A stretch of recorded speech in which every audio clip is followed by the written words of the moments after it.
आरोपी फहीम खानच्या घरावर बुलडोझर चालवण्याची शक्यता आहे।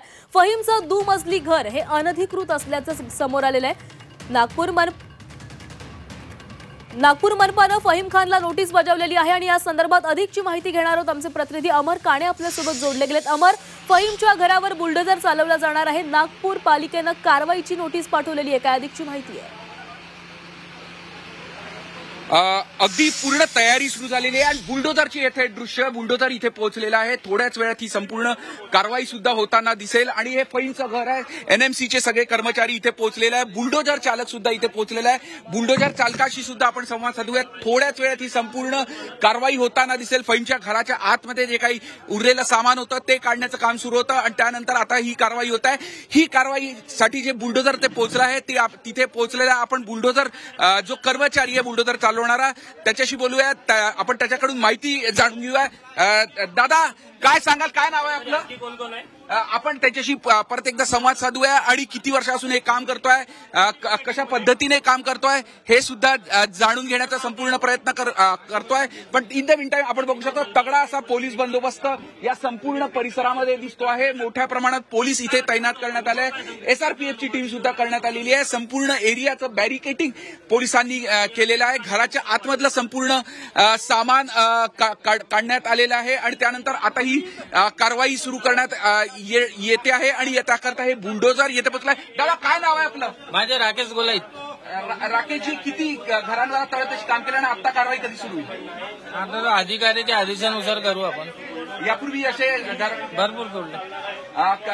कशा पद्धतीने, म्हणजे एवढं मोठं घर आहे, कशा पद्धतीने संपूर्ण हे कसं आहे, आधी आपण दिवाळी द्यायला ढिल्ली करतो, कॉलम सोडून देतो आणि दिवाळी पाडल्याच्या नंतर मग कॉलम तोडायचे। पहिले भिंत पाडणार आणि नंतर कॉलम तोडणार। किती वेळ लागेल साधारण एवढं मोठं घर किंवा जेवढं पाडायचं काम आहे त्याला? हे पूर्ण दिवस लागू शकते, होऊ शकते पूर्ण जास्तही वेळ लागू शकते। तर आपल्यासोबत हे बुलडोझर चालक आहे, त्यांनी सांगितलं की पहिले भिंती पाडणार आणि नंतर कॉलम पाडणार आणि संपूर्ण कारवाई करण्यात येणार आहे। आपण आता एनएमसीचे कर्मचारी फहीमच्या घराच्या वर बघतोय आणि त्यानंतर उर्वरित कारवाई सुद्धा सुरू होणार आहे।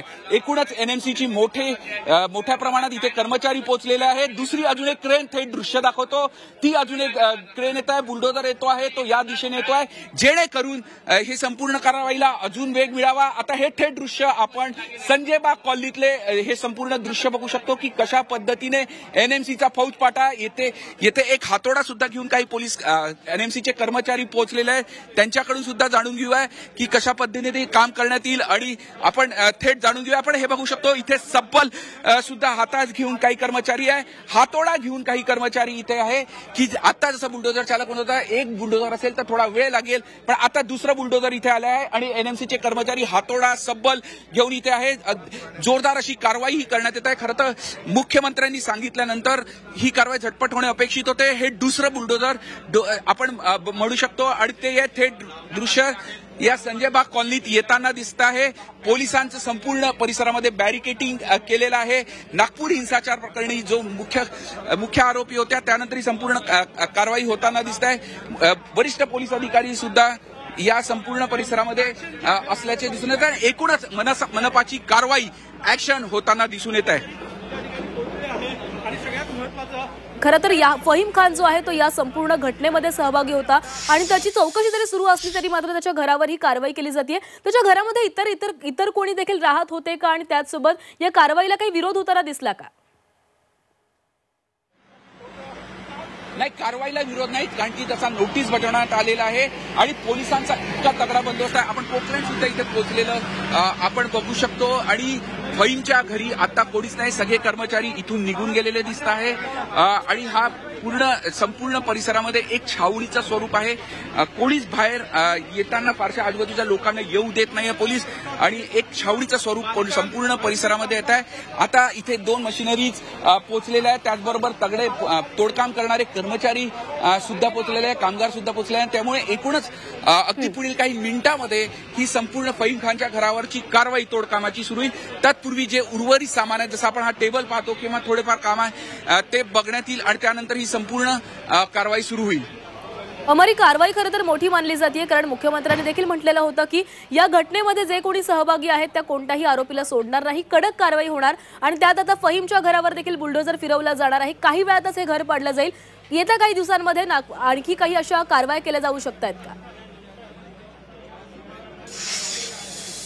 अगदी बरोबर. आतापर्यंत आपण उत्तर प्रदेशमध्ये योगी आदित्यनाथ मुख्यमंत्री असताना सगळ्या अशी बुलडोझर कारवाई पाहत होतो. आता महाराष्ट्रात सुद्धा ही संपूर्ण अशा पद्धतीची कारवाई आहे. एक कुठेतरी इशारा जे समाजकंटक आहे की तुम्ही जेव्हा लोकांच्या घरावर हिंसाचार करतात त्यांना देण्याच्या दृष्टीने हे संपूर्ण कारवाई होताना दिसत आहे. कारण की या संपूर्ण परिसरामध्ये अनेक घरं आहे. पण फहीम खान जेव्हा सूत्रधार असल्याचं समोर आलं त्यानंतर ही संपूर्ण कारवाई या संपूर्ण परिसरात सुरू झाली. वेगवेगळं साहित्य या परिसरामध्ये पोहोचतात आहे. वेगवेगळे लोकांना त्रास होऊ नये म्हणून इथे म्हणजे जे घर पाडतील त्यावेळी जाळी ठेवून कुठेतरी त्रास लोकांना होऊ नये या दृष्टीने जाळी सुद्धा इथे लावण्यात येणार आहे. आणि अजून काही साहित्य घेऊन जाण्यात येणार आहे. अजून मनपाचे कर्मचारी या संपूर्ण परिसरात आहे आणि थोड्याच वेळात ही संपूर्ण कारवाई सुरू करण्यात येईल. खरं तर याच्यातून अनेक 110 पेक्षा जास्त जणांना आतापर्यंत अटक करण्यात आलेली आहे. 14 पेक्षा जास्त गुन्हे या प्रकरणी झालेले आहे. कशा पद्धतीने दादा ही कारवाई होईल मनपाची? अभी तो सर लोग बताएंगे आपको.